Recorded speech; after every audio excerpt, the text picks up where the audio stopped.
మాతృదేవోభవ.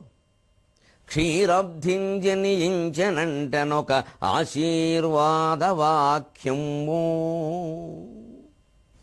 కార్తీక మాసం అంటే నాకు వ్యక్తిగతంగా చాలా ఇష్టం. కారణం, కైలాసవాసికి ప్రీతికరమైన మాసమనే కాదు, మాబోటి వాళ్ళకి ఖాతాలు ఎక్కువ ఉంటాయని కాదు. ఇది మా అమ్మ పుట్టిన నెల. వచ్చే క్షీరాబ్ధి ద్వాదశి, కొద్ది రోజుల్లో రాబోతున్నటువంటి క్షీరాబ్ధి ద్వాదశి నా తల్లి పుట్టినరోజు. ఆవిడ కడుపును పుట్టడం వల్లనే నాకు భగవద్భక్తి అనేది వచ్చింది. క్షీరాబ్ధిం జనించనంటనొక ఆశీర్వాద వాక్యము. విస్ఫారత్ఫేన నికుంజ పుంజముల నా భాగ్యంబుగా.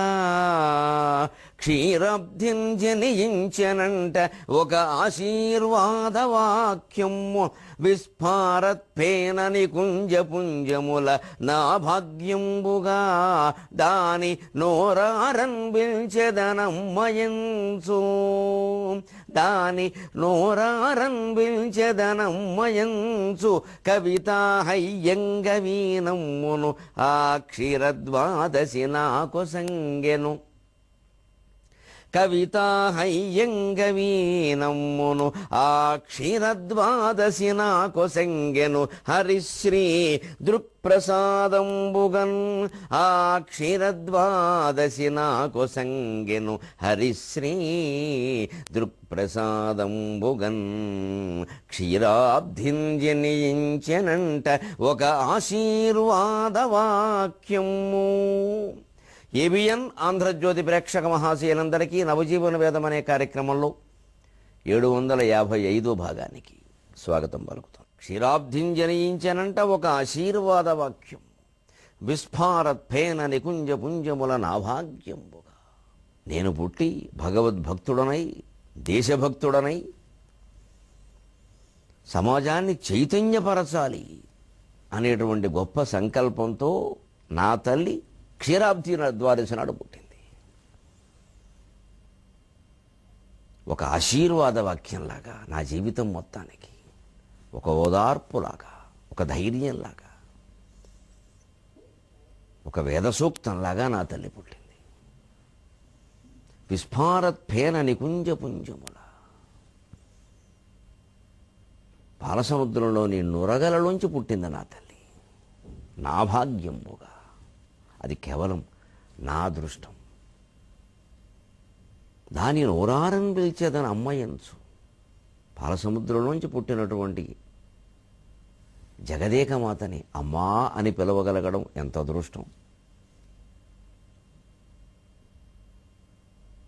నోరారన్ పిలిచేదని అమ్మయంచు. కవితా హయ్యంగ వీనమ్ము ఆ క్షీరద్వాదశి నాకు సంగెను.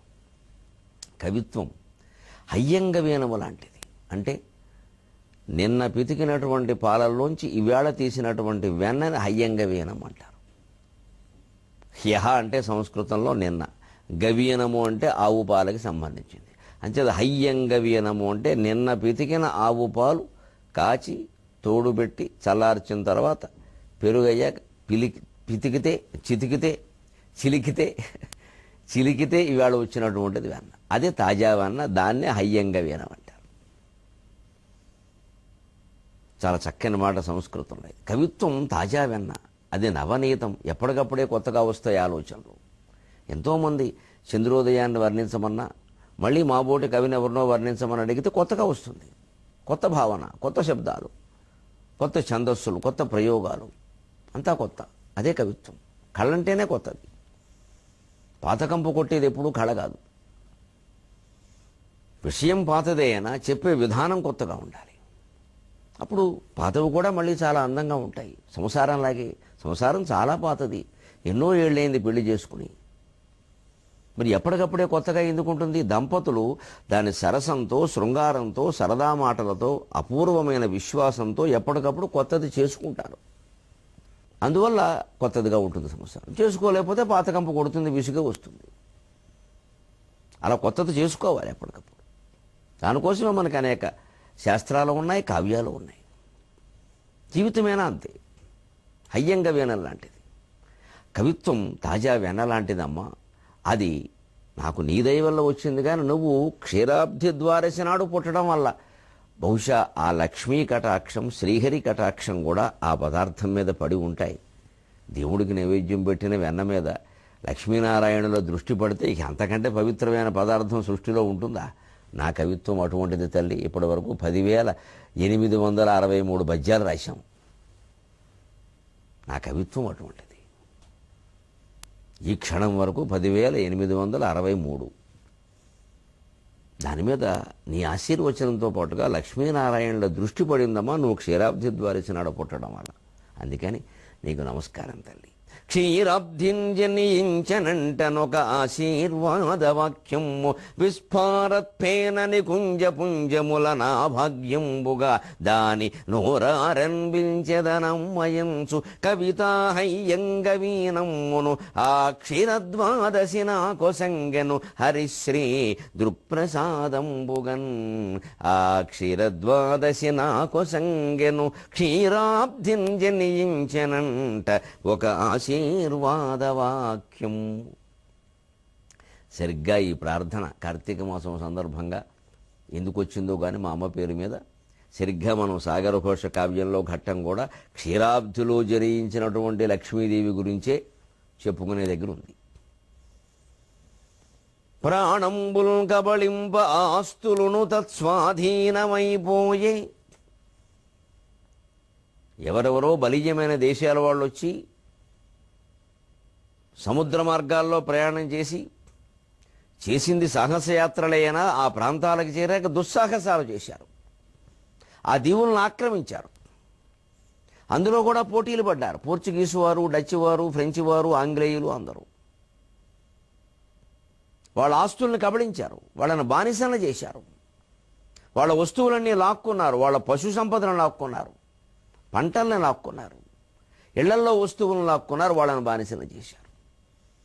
ఈ వస్తువులు ఎలా మార్చుకోవాలో అర్థం కాలేదు. వస్తు మార్పిడి విధానంలో ఏ వస్తువులకి ఇంకో వస్తువులతో, ఇంకో రకం వస్తువులతో ఎలా లెక్కలు కట్టాలో తెలియలేదు. అంచేతను వస్తువు ఏదైనా కానీ దాన్ని మార్చుకుందుకు వీలుగా ఒక సాధనం ఉండాలి అని ఆలోచన వచ్చింది. అదే నాణ్యం. అప్పుడు పుట్టింది డబ్బు. ప్రాణంబుల్ కబళింప ఆస్తులును తత్స్వాధీనమైపోయే ఆ వాణిజ్యంబున వస్తు మార్పిడుల ఇబ్బందులు పడలేక నౌశ్రేణుల్ విక్రయమున్ క్రయంబన రూపన్ స్వేచ్ఛావిధిన్ బాల్పడన్ నాణెంబన్నది నాడు పుట్టె జగతిన్ నారాయణ ప్రాణమై.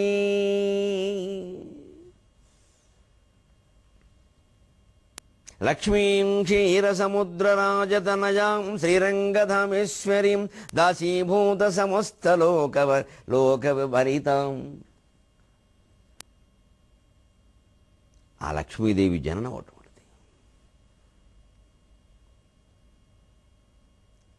శ్రీమన్మందకటాక్షలబ్ధ విభవ బ్రహ్మేంద్ర గంగాధరాం త్వాం త్రైలోక్య కుటుంబినీం సరసిజాం వందే ముకుంద ప్రియాం.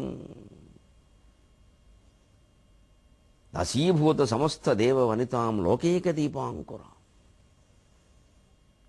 ఎంత గొప్పదండి లక్ష్మీదేవి! ఇటువంటి దేవత. ఆ వర్ణనలో ఎంత పవిత్రత ఉందో గమనించండి. డబ్బు తీసుకొచ్చిన మార్పులు పరిశీలించే ముందు ఈ పవిత్రతను దృష్టిలో పెట్టుకోవాలి. లక్ష్మీం క్షీరసముద్రరాజతనయాం, పాలసముద్రంలో పుట్టింది. అంటే మనం సంపాదించే ప్రతి రూపాయి పాలసముద్రంలో పుట్టాలి, పాపాల సముద్రంలో పుట్టకూడదు. ప్రతి వ్యక్తి ఆలోచించుకోవాలి. పాపాలు చేసి డబ్బు సంపాదించి పాలసముద్రంలోంచి పుట్టినటువంటి నారాయణమూర్తి, వెంకటేశ్వర స్వామి గుళ్ళో డబ్బులు వేసేద్దామంటే ఇంతకంటే దుర్మార్గం ఉందా? మన పాపంలో దేవుడికి వాటానా? శ్రీరంగధామేశ్వరి, శ్రీరంగధాముడైన శ్రీమన్నారాయణమూర్తి యొక్క భార్య ఆవిడ. అంటే డబ్బు ప్రతి రూపాయిని లక్ష్మీదేవిగా మనం భావించాలి. అందుకే ఈ దేశంలో రూపాయి పైసె బిళ్ళ కింద పడితే కళ్ళగద్దుకుంటారు. మరి కళ్ళగద్దుకుంటున్న డబ్బు అక్రమంగా సంపాదించకూడదనే ఆలోచన ఎందుకు రావట్లా? అక్కడే మనిషి బలహీనుడవుతున్నాడు. ఎలా సంపాదించినా పర్వాలా, కళ్ళగద్దుకుంటే సరిపోయింది. నువ్వు కళ్ళకద్దుకున్నావా, కాళ్ళకద్దుకున్నావా, లక్ష్మీదేవికి అనవసరం. అది సక్రమమైందా కాదా అది అవసరం. లోకం బాగుపడడం, చెడిపోవడం ఇక్కడ ఉంది. జ్ఞానం అజ్ఞానం అంటే ఇది. కళ్ళకద్దుకోవడం గురించి, లక్ష్మీదేవికి పూజల గురించి, 1000 కమలాలతో పూజ గురించి, లక్ష్మీ సహస్రనామం గురించి ప్రచారం చేయడం ఉందే, అది అల్పజ్ఞానం. డబ్బు సక్రమంగా సంపాదించాలి, పేద సాధల నోళ్లు కొట్టకూడదు, సారా వ్యాపారాలు చేయకూడదు అని డబ్బు గురించి మాట్లాడడం ఉందే లక్ష్మీదేవి గురించి, ఇది అసలైన జ్ఞానం. ఎందుకంటే ఆవిడ క్షీర సముద్రంలో పుట్టింది, బీరు సముద్రంలో పుట్టలేదు డబ్బులు. ఇవాళ బీరు సముద్రాల నుంచే డబ్బులు పుడుతున్నాయి, క్షీర సముద్రంలో కాదు. అందులో సిగ్గుపడిపోవలసిన విషయం ఇది. దాసీభూత సమస్త దేవవనితాం. దేవతా స్త్రీలందరూ లక్ష్మీదేవికి సేవలు చేస్తారు అంటే లోకంలో సేవకుల కోసం డబ్బు వినియోగించాలి, సేవకులను సరిగ్గా చూడాలి, ఉద్యోగులను సరిగ్గా చూడాలి. దాసీభూత సమస్త దేవవనితాం. డబ్బున్న వాళ్ళకి అందరూ సేవలు చేస్తారని దాని అర్థం కాదండి. డబ్బు ఉన్నవాడు సేవకులందరినీ సరిగ్గా చూడాలి. వాళ్ళందరూ ఎందుకుంటారు లక్ష్మీదేవి దగ్గర? ఆవిడ సరిగ్గా చూడబట్టి. అయితే ఎందుకుంటారు? లోకైక దీపాంకురం, ఎంత గొప్ప మాట అండి నిజంగా. ఆ శ్లోకం ఎవరు రచించారో కానీ కాళ్ళు కడగాలండి పాలతోటి. నిజంగా లక్ష్మీదేవి జన్మస్థానమైన పాలతో ఆ ఋషి, ఆ కవి కాళ్ళు కడగాలి మనం. లోకైక దీపాంకురం. నీ దగ్గర డబ్బున్నది లోకంలో ప్రతి ఇంట్లో దీపం పెట్టడానికయ్యా. వాళ్ళ దీపాలన్నీ ఆర్పేసి నీ ఇంట్లో దీపాలు పెట్టుకోవడానికి కాదు. లోకైక దీపాంకురం. కానీ మన పెట్టుబడిదారులు, పారిశ్రామికవేత్తలు, దోపిడీదారులు చేస్తున్న పని ఏమిటి? ఎన్ని కుటుంబాలు ఏమైపోయినా మాకు అనవసరం, మేము బాగుండాలి, మా పిల్లలు బాగుండాలి. అందుకోసం మేమే గుళ్ళు కడతాం అవసరమైతే, చేసిన పాపాలు పోవడానికి. లోకైక దీపాంకురం అనే ఒక్క మాటకు అర్థం తెలిస్తే ఈ పని చేస్తామండి మనం ఎవరన్నా. శ్రీమన్మంద కటాక్షలబ్ధ విభవ బ్రహ్మేంద్ర గంగాధరాం. బ్రహ్మకి, ఇంద్రునికి, చివరికి శివునికి, ఈశ్వరునికి అందరికీ ఐశ్వర్యాన్ని ఇచ్చింది ఆవిడేట. ఎటువంటి దాంతో ఇచ్చింది ఆవిడ? మంద కటాక్షం. ఆ కంటి కొస చూపుడు, అది కూడా మందం, చాలా అల్పంగా, ఊరికే అలా చూస్తే చాలు వాళ్ళందరి ఇళ్లలో రత్నాలు, వజ్రాలు, వైడూర్యాలు ఉన్నాయి. అంటే మనం ఏమనుకుంటాం? పెద్ద లక్ష్మీదేవి బొమ్మ పెట్టుకుని ఆవిడ 2 కళ్ళు తెరిచి ఇలా చూసేలా పెట్టేసుకుందాం, మనకి బోల్డ్ డబ్బులు వస్తాయి. ఇది అజ్ఞానం అంటారు. బ్రహ్మకి, ఇంద్రునికి, ఈశ్వరునికి సైతం తన కంటి కొసతో ఐశ్వర్యాన్ని ఇవ్వగలిగింది. అంటే వాళ్ళలో తేడా వస్తే అదే కంటి కొసతో మొత్తం ఐశ్వర్యాన్ని లాగేసుకుని అందరినీ బిచ్చగాడం చేయగలదని అర్థం కాదండి. అది మనం గ్రహించాలి. అనంటూ లక్ష్మీదేవి విగ్రహం కానీ, క్యాలెండర్ కానీ, ఫోటో కానీ ఉందంటే సంపాదన పట్ల చాలా జాగ్రత్తగా ఉండాలి. లక్ష్మీదేవి ఉండే ఇంట్లోకి డబ్బులు పట్టుకొస్తున్నాం, ఇవి పవిత్రమా కాదా అని ఆలోచించాలి. వాడి నోళ్ళు కొట్టి, వీరు నోరు కొట్టి డబ్బు సంపాదించి లక్ష్మీదేవి దగ్గర పెట్టడం ఏమిటండి? స్వర్ణకమలం పెడితే మాత్రం ఆవిడ సంతోషిస్తుందండి. మనం దాన్ని బురదలోంచి తీసుకొచ్చినప్పుడు తెచ్చిందేమో బురద, బంగారపు కమలం తెచ్చామంటే ఎవరు దమ్మన్నారా? సరస్సులో చాలా కమలాలు ఉన్నాయని, నాకు అవి ఇష్టం, అవి బురదలోనే ఉన్నాయి. నీ జీవితం అంతా బురద అయిపోయిందిరా. ఆ బురద సహజమైన బురద, అందులోంచి కమలం పుడుతుంది, కమలంలోంచి నేను పుడతాను నాయన.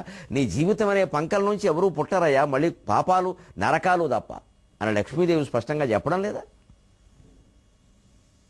శ్రీమన్మంద కటాక్షలబ్ధ విభవ బ్రహ్మేంద్ర గంగాధరాం త్వాం త్రైలోక్య కుటుంబిని. 3 లోకాల్లో ఉండే అన్ని కుటుంబాలు పోషించడానికి డబ్బు ఉపయోగపడుతుంది. అంటే మన డబ్బుని పేద కుటుంబాలను పోషించడానికి ఉపయోగిద్దామా? వాళ్ళందరినీ గుడ్డి నమ్మకాల పేరు మీద వ్యాపారాలు చేయించి దోచుకుని మనం బాగుపడడానికి వినియోగిద్దామా? ప్రతివారు ఆలోచించాల్సిన విషయం. మన దగ్గర ఉన్న డబ్బునే వాళ్ళ కోసం వినియోగించాల్సింది, వాళ్ళ దగ్గర డబ్బు ఎలా లాగుదామని చూస్తున్నాం. పేదవాళ్ళ దగ్గర కూడా వాడికి ఏదైనా కష్టం వచ్చిందని చెప్పగానే అది చేసేయి, ఇది చేసేయి, యజ్ఞం చేసి, హోమం చేసేయి, ఓ 1,00,000 ఇచ్చేయి. వాడి తరఫున మనమే ఖర్చులన్నీ భరించి యజ్ఞం ఎందుకు చేయలేకపోతున్నాం? వాడు పేదవాడు కదండి, అనారోగ్యంతో బాధపడుతున్నాడు, పిల్లలకి కష్టాలు వచ్చి బాధపడుతున్నాడు, పిల్లలు లేక కొందరు బాధపడుతున్నారు, ఉండి కొందరు బాధపడుతున్నారు. వాళ్ళకి ఉచితంగా చేయొచ్చు కదా, మనం చెయ్యం. వాళ్ళ నుంచి కూడా వాళ్ళ బలహీనతలు అలా సొమ్ము చేసుకోవాలని ఆలోచిస్తే లక్ష్మీదేవి మన దగ్గర ఉంటుందా? చెంచల కదా, ఆవిడ పేరే చెంచల. వెంటనే మన దగ్గర చెంచలంగా ఉండవాళ్ళు ఆవిడ వెళ్ళిపోవడమే కదా, ఆవిడ వెళ్ళిపోగానే మనం చెంచలు కూడా వెళ్ళిపోతాం, చేసిన నేరాలు బయటపడి. చెంచలమైనటువంటి లక్ష్మిని ఎవడు సరిగ్గా వినియోగించడో వాడే చెంచలు కూడా కడతాడు. అదే శ్లోకం అర్థం. సరసిజాం వందే ముకుంద ప్రియాం. సరస్సులోంచి పుట్టింది, పద్మం నుంచి పుట్టింది.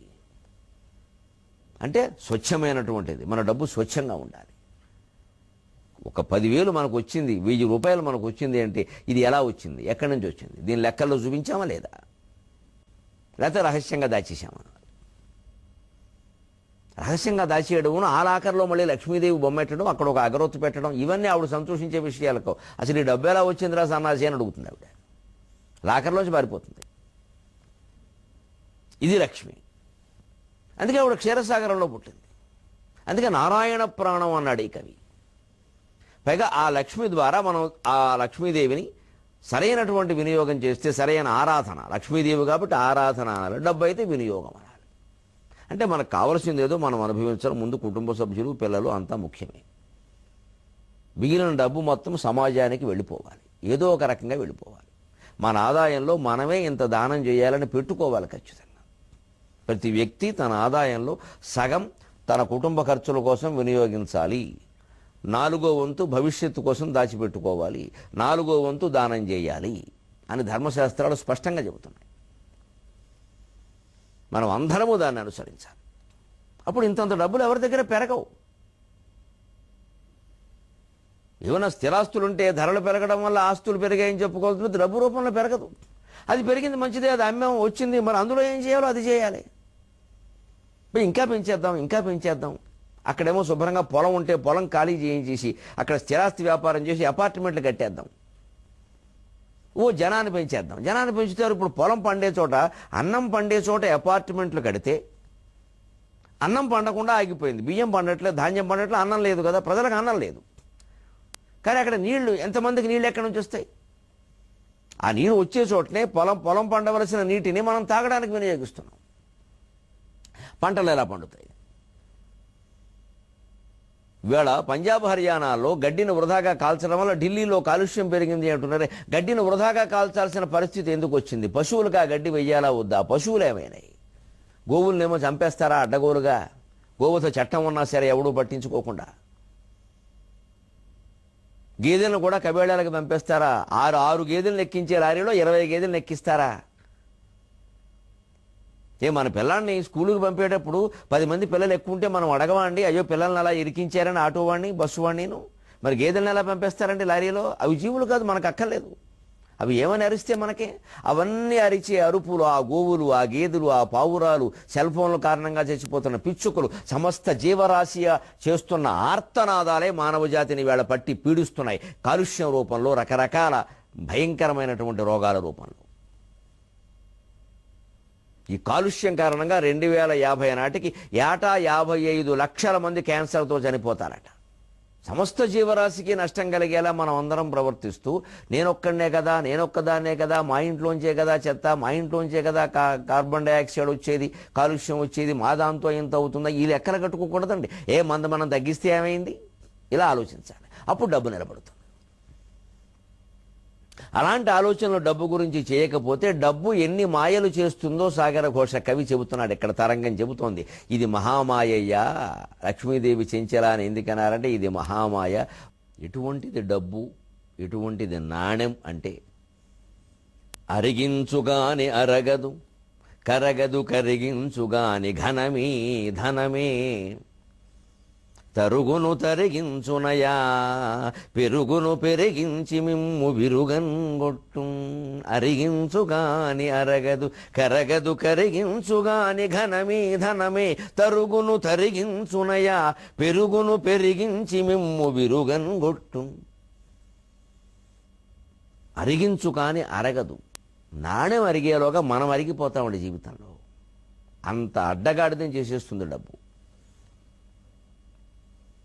డబ్బు జేబులో ఉందంటే డొక్కల్లో పొడుస్తూ ఉంటుంది. మా నాన్నగారు అనేవారు, ఖర్చు పెట్టేసురారా గొడవ వదిలిపోతుంది అనేవారు. అదే అరిగించుకాని అరగదు. ఎన్ని తిప్పులు తిప్పుతుందో వీడిని. జేబులో 100 రూపాయలు ఉంటే చాలు, అయ్యే వరకు తిరగడమే. అయిపోతే అప్పుడు ఏడుస్తూ ఇంటికి వస్తాడు. ఈ రోజుల్లో 100 ఏం కర్మ, 1000. పైగా అసలు డబ్బులు ఎవరి దగ్గర ఉన్నాయి? అట్టమొక్కలే అందరి దగ్గర. క్రెడిట్ కార్డు, దాని వివరాలన్నీ చైనాలో ఉన్నాయి. ఏడుస్తూ కూర్చోవాలి. శతకోటి దరిద్రాలకు అనంతకోటి ఉపాయాలు కనిపెట్టారు మోసగాళ్ళు.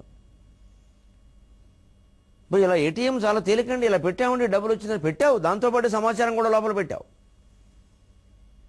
మనం ఏదో 1, 2, 3, 4 అని కొట్టగానే డబ్బులు వస్తున్నాయి అంటే అది పాస్వర్డ్ అయింది అంటే ఆ సమాచారాన్ని అది గ్రహించగలుగుతుంది కదా, పట్టుకోగలుగుతుంది కదా అట్టమొక్క. అంటే ఆ అట్టమొక్కలో దానికి సంబంధించిన సంకేతాలు ఉన్నాయి కదా. మరి దాన్ని గ్రహించగలిగినటువంటి యాంత్రికత సంపాదిస్తే ఖచ్చితంగా అవతల వాడు గ్రహిస్తాడు. వాడు అట్టమొక్క తయారు చేసుకుంటూ దాంట్లో అదే పెడతాడు, అయిపోయి. ఇంక మన అట్టమొక్క ఎవరు కావాలి? మన బతుకే అట్టమొక్క అయింది, అట్టడుకెళ్ళి. ఇదే అరిగించుకాని అరగదు. అది అరగదు, మన అరిగిపోయేలా చేస్తుంది. కరగదు కరిగించుగాని ఘనమే ధనమే. అది కరగదు. నాణ్యం కరగాలంటే కొంత సమయం పడుతుంది, చాలా కష్టం. కానీ మన కరిగించేస్తుంది ఐస్ క్రీమ్ని కరిగించినట్టు. ఎంత తేలిగ్గా డబ్బులు అయిపోతున్నాయండి ఇవాళ యువతరం చేతుల్లో. ఉట్టిన సరదాకి స్నేహితులు అంటారు, విందు అంటారు, వినోదం అంటారు, పెడతారు, అయిపోయింది, 1000 రూపాయలు అయిపోయినాయి. ఓ నలుగురు కలిసి చలనచిత్రం చూడడానికి ఎడతారు. ఇందులో కాస్త ముగ్గురు కొంచెం తెలివైన వాళ్ళు ఉంటారు, ఒకడు అమాయకుడు ఉంటాడు. వీడు పెద్ద అందరికీ పెద్ద దర్పం చూపించాలని వీడు ముందు టికెట్లు తీసేస్తాడు. వీడు డబ్బు కాదు, వీడు నాన్న డబ్బు. వాళ్ళ దగ్గర గొప్ప చెప్పుకోవడానికి. పైగా తండ్రిని అంటాడు, ఆ మాత్రం ఇవ్వలేరా అంటున్నాడు. ఎందుకు ఇవ్వాలి? తండ్రి ఎవడన్నా తల్లి ఎవరైనా తన కొడుకు కోసం ఇస్తారు, మొత్తం స్నేహితులందరి కోసం ఇస్తారా? అది ధర్మమా? అది పద్ధతా? రేపొద్దున వీడి కొడుకు పుట్టాక వీడు ఇలా ఖర్చు పెడుతుంటే అర్థమవుతుంది ఆ పరిస్థితి. నా స్నేహితుల కోసం ఖర్చు పెట్టే డబ్బులు నాన్నగారు ఎందుకు ఇవ్వాలి? నా కోసం అంటే ఇస్తారు, మరి వాళ్ళ నాన్నగారు వాళ్ళకి ఇవ్వాలిగా. అందుకే ఎప్పుడు యువతరం స్నేహితులు వెళ్ళినప్పుడు ఒక పద్ధతి ఉంది. మేము చిన్నతనంలో పాటించేవాళ్ళం, చాలా తెలివిగా ఉండేవాళ్ళం. ఏడీవి అనేవాళ్ళం, ఎవరి డబ్బులు వాళ్ళవే అనేవాళ్ళం. మేము అలాగే ఉండేవాళ్ళం. అందుకే మేము తాడేపల్లిగూడెం కళాశాలలో, గోయంకా కళాశాలలో చదువుకున్నటువంటి మా స్నేహం ఇప్పటికి కొనసాగుతోంది. మొన్న 10 రోజుల క్రితం కూడా ఓ స్నేహితుడు నాకు ఫోన్ చేసి, ఆయన ఎవరో నాకు తెలియదు కానీ, గరిపటే బాగున్నావా అని. నాకు ఒకసారి ఒళ్ళు గగురుప్పుడు వచ్చింది. ఇప్పుడు నన్ను అలా పిలిచేవాళ్ళు ఎవరున్నారని. కానీ వెంటనే అనిపించింది, ఎంతో చనువు ఉంటే కానీ అతను అలా పిలవడు కదా అని. ఎవరండి బాబు మీరన్నా? నేనో బోసు అన్నాడు. ఓ బాబు బోసా నువ్వు అన్న. Tadepalligudem Sriram hotel manager. చదువుకున్నాం. ఎక్కడ పోతున్నా ఏకవచ్చి. ఇప్పుడు కొత్తగా అతను ఏదో మీరంటే నాకు విచిత్రంగా ఉంటుంది. మరి ఎందుకు ఆ స్నేహాలు నిలబడ్డాయంటే అప్పట్లో మేము పాటించిన పద్ధతి. ఏదైనా హోటల్కి కూల్ డ్రింక్ తాగితే ఏడీవి అనేవాళ్ళం, ఎవరి డబ్బులు వాళ్ళవే అనేవాళ్ళు. శుభ్రంగా నుంచుని తాగేవాళ్ళు. కలిసి కూల్ డ్రింక్ తాగడం సరదాగా, కానీ అందరూ డబ్బులు ఒకళ్ళు ఎందుకు ఇవ్వాలండి? అవసరం ఏంటి? యువతరం ఇప్పుడు ఈ సూత్రం పాటించండి, ఎంత బాగుంటుందో స్నేహం. ఎవరి డబ్బులు ఇబ్బంది అవ్వు, ఎవరు ఎక్కువ ఖర్చు పెట్టక్కల. ఔదార్యం చూపిద్దామని ప్రయత్నం చేస్తే ఎవడో ముందు మెత్తడి వాడు మొత్తుకుంటాడు. లౌక్యం తెలిసిన వాళ్ళు వెనకాల ఉంటారు. డబ్బులు లేవనప్పుడు, 1000 రూపాయల నోటు ఉందన్నప్పుడు, క్రెడిట్ కార్డులో నిలవలేదన్నప్పుడు రకరకాల మాటలు చెబుతారు. ఇచ్చే బుద్ధి లేనప్పుడు ఏది ఉండదు, ఇచ్చే బుద్ధి ఉంటే అన్నీ ఉంటాయి. ఇదే కరగదు కరిగించు కానీ అది కరగదు, మన కరిగిస్తుంది. ఘనమే ధనమే, చాలా గొప్పది. తరుగును తరిగించునయ్య. ఎంత సంపాదించినా తరిగిపోతుంది. కూర్చుని తింటే కొండలు తరిగిపోతాయంట. జయే కృతే అన్నారు. ధనం అనేది ఖర్చు పెట్టుకొద్దీ అయిపోతుంది. విద్యాధనం ఉంటుంది, జ్ఞానధనం. ఏ కృతే వర్ధతే ఏవనిచ్చు. అది ఖర్చు పెట్టిన కొద్దీ పెరుగుతుంది. ఇగో జ్ఞానధనం అంటే ఇదే. ఇప్పుడు మీరు వింటున్న మాటలు, పద్యాలు. నేను మరోసారి ఈ కావ్యం అంతా చెప్పడం వల్ల, ఈ మాటలు చెప్పడం వల్ల, ఈ పద్యాలు, ఈ మాటలు అన్నీ నాలో దృఢపడ్డాయి. ఇప్పుడు లక్ష్మీం క్షీర సముద్రరాజతనయం శ్లోకం మరోసారి చెప్పుకోవడం వల్ల ఏమైంది, నాకు మనసులో బాగా జ్ఞాపకం ఉంది. రేపు పొద్దున ఎక్కడ చెప్పాలన్నా సులభంగా చెప్పగలను. ఈ పద్యాలు కూడా మళ్ళీ చెప్పగలను. ఇదే సాగర ఘోష కావ్యం ఎక్కడైనా ఊళ్ళో 10 రోజుల్లో ఎప్పుడు మాట్లాడాలంటే ఇక నేను పుస్తకాలు చూసే పని లేదు. ఇప్పుడు కూడా ఏం చూడట్లేదు. ఇంకోసారి ఇంకా ధాటిగా వస్తాయి. హాయిగా చెప్పేస్తాం, నేను చూడాల్సిన పని లేదు. కరగదు కరిగించుగాని ఘనమే ధనమే, తరుగును తరిగించునే అది తరుగుతుంది, మన తరిగిస్తుంది. పెరగదు పెరిగించి మమ్ము విరుగను, పెరుగును పెరిగించి మేము విరుగనుకుంటున్నాం. అది పెరుగుతున్నట్టే పెరుగుతుంది. ఓ కోట్లు పెరిగిపోతుంటే ఏం చేయాలో తెలియదు, షేర్లో పెట్టేస్తాం. ఆ కొనేది కూడా 10, 100, 50 షేర్లు కాదు కొనేది, 10,000 షేర్లు కొంటాం, 1,00,000 షేర్లు కొంటాం. ఒక్కసారే మొత్తం అమెరికాలో ఎన్నికలేవో తేడాలు వస్తాయి. ఎవడు గెలవాడో వాడు గెలవకుండా ఇంకొకరు గెలుస్తారు, మొత్తం పడిపోతుంది. ఇదే పెరుగును పెరిగించి మేము పెరుగనుగొట్టు. ఆ షేర్లు ఆ కంప్యూటర్ మీద నా షేర్ పెరిగింది, నా ధనం మొత్తం 3 లక్షల కోట్లు అయింది అని చూస్తాడు. మన్నాడు ఎలా జరగదు బా అంటాడు, ఎందుకంటే 3 లక్షల కోట్లు పడిపోయింది. గ్రాఫ్ పడ్డమేగా. అంటే అక్కడ పెరిగింది, అక్కడ తరిగింది, ఇంట్లో ఏం పెరగలేదు. పూర్వం వాళ్ళయం కనీసం బంగారం నాణ్యాల్లోకి మార్చుకునేవారు, లంకి బిందుల్లో పెట్టుకునేవాళ్ళు, తులసికోట కింద పెట్టుకునేవాళ్ళు, గోడల్లో పెట్టుకునేవాళ్ళు, అప్పుడప్పుడు చూసుకునేవాళ్ళు, ఆనందించుకునేవాళ్ళు, లక్ష్మీ పూజ చేసుకునేవాళ్ళు, బాగా ఆడవాళ్ళు ఆభరణాలు పెట్టుకునేవాళ్ళు, 10 మందికి దాన ధర్మాలు చేసేవాళ్ళు, ఐశ్వర్యాన్ని అనుభవించారు వాళ్ళు. మనమేం అనుభవించాం? ఊరికే ల్యాప్టాప్ తెర మీద చూస్తున్నాం నాకు ఎంత ఉందని, ఆ ల్యాప్టాప్ తెర మీద చూస్తున్నాం మనం దరిద్రులం అయ్యామని. అరగదు అరగించుగాని అరగదు కరగదు కరిగించుగాని ఘనమీ ధనమే, తరుగును తరిగించునయా పెరుగును పెరిగించి మిమ్ము విరుగన్గొట్టును. ఒక్క దెబ్బ నడుము విరిగిపోయేలా కొడుతుంది, చూసుకోండి. ఎందుకంటే మార్చగ యోగ్యమవును. వస్తు మార్పుడులో ఇబ్బందులు పడలేక అన్నాడు కవి. వస్తువులు మార్చుకోవడంలో ఇబ్బందులు ఉండడం వల్ల డబ్బు అనేదాన్ని కనిపెట్టాడు మనిషి. నిజమే, మార్చడానికి బాగానే ఉంది, కానీ ఇంకా చాలా పనులు చేస్తుంది. మరి మార్చగ యోగ్యమౌను పరిమార్చగ ఇంకను యోగ్యమౌను మార్చగ యోగ్యమౌను పరిమార్చగ ఇంకను యోగ్యమౌను. ఏ మార్చగలట్టి సాధనము మార్చును ధర్మజు దుస్ససేనుగా. ఏ మార్చగలట్టి సాధనము మార్చును ధర్మజు దుస్ససేనుగా. దూర్చెడునన్నిటం తలను దూరిన దోషమటంచునందురు. దూర్చెడునన్నిటం తలను దూరిన దోషమటంచునందురు. ఈ చర్చలకేమి గాని పరిచర్యలు చేయరే దానికందరు. ఈ చర్చలకేమి గాని పరిచర్యలు చేయరే దానికందరు. మార్చడానికి యోగ్యం అవుతుంది, బాగుంటుంది, సుఖంగా ఉంటుంది, సులభంగా ఉంటుంది. డబ్బు కనిపెట్టారు అమాయక మానవులారా. మిమ్మల్ని మార్చుతోందా పరిమార్చుతోందా? పరిమార్చడం అంటే నాశనం చేయడం. చూసుకోమని చెబుతున్నాడు కవి. మార్చగ యోగ్యమోను పరిమార్చగ ఇంకను యోగ్యము. తల్లిని చంపుతున్నారు, తండ్రిని చంపుతున్నారు, పిల్లల్ని చంపుతున్నారు, ఆత్మీయులను చంపుతున్నారు. డబ్బు కోసమే కదండి. డబుల్ బెడ్రూము ఇంటిని పేదవాళ్ళ కోసం కేటాయిస్తే అక్క తమ్ముడు కొట్టుకుని చచ్చిపోయారు. నాకు వాటా నాకు వాటా అంటే ఇదివరకు ఆ ఇల్లు లేకపోతే అక్క తమ్ముడు సుఖంగా ఉండేవారు. అంతే. ఇది పరిమార్చగ ఇంకను యోగ్యమోను. ఏ మార్చగలట్టి సాధనము మనిషిని మతిమరుపు వచ్చేలా చేసేస్తోంది, మత్తులో పడేస్తోంది. అంతేకాదు మార్చును ధర్మజు దుస్ససేనుగా. ధర్మరాజు అంతటి వాడిని కూడా దుశ్శాసనం లాంటి దుర్మార్గును చేసేస్తుంది డబ్బు. డబ్బు రాకముందు బాగానే ఉంటాడు, డబ్బు వచ్చాక చెడిపోతున్నాడు. దూర్చుడు అన్నిటం తలను అన్ని వ్యవహారాలను డబ్బే మూలం. మనం రకరకాల చర్చలు టీవీల్లో ఏవో దేవాలయాల గురించి వారు దేవుడా వీరు దేవుడా అది గొప్పదా ఇది గొప్పదా అనే రకాల చర్చలు జరుగుతామా. అనేక రకాల చర్చలకు మూలం ఆర్థిక కోణం, డబ్బు కారణంగా జరుగుతున్నాయి ఇవి. అంత డబ్బు లేకపోతే ఈ చర్చ వచ్చేది కాదు. అది అన్నిట్లోనూ డబ్బే మూలం. దూరిన దోషమటంచునందురు. పైగా డబ్బుని ఎవరన్నా దిక్కుమాలని డబ్బు అంటే అప్పమ్మ లక్ష్మీదేవి అనకూడదు. లక్ష్మీదేవిని అలా అనకూడదు. కానీ లక్ష్మీదేవిని అడ్డగోలుగా వీధుల వెంట తిప్పచ్చా? లక్ష్మీదేవిని అడ్డగోలుగా సంపాదించచ్చా? ఈ ఆలోచన చేయరండి. లక్ష్మీదేవిని అలా అనకూడదంటారు. కానీ అందుకని ఆ చర్చలకేమి కానీ పరిచర్యలు చేయరే దానికి అందరూ దానికి పరిచర్యలు చేస్తున్నారంటారు. డబ్బుకి లోకమంతా పరిచర్యలు చేస్తుంది అనే దాని మీద ఉండే సామెతలు ఏమిటో 23:30 గంటల్లో మనం చెప్పుకుని తర్వాత పద్యాల్లోకి వెళ్ళి డబ్బు వల నుంచి బయటపడేటువంటి ప్రయత్నం చేద్దాం. డబ్బు మాయలో పడకుండా బయటపడేటువంటి ప్రయత్నం చేద్దాం. అంతవరకు ఆ భక్తి జ్ఞాన వైరాగ్యాన్ని మనకు అందించేటువంటి తెలుగు భాషలో మనం మాట్లాడదాం.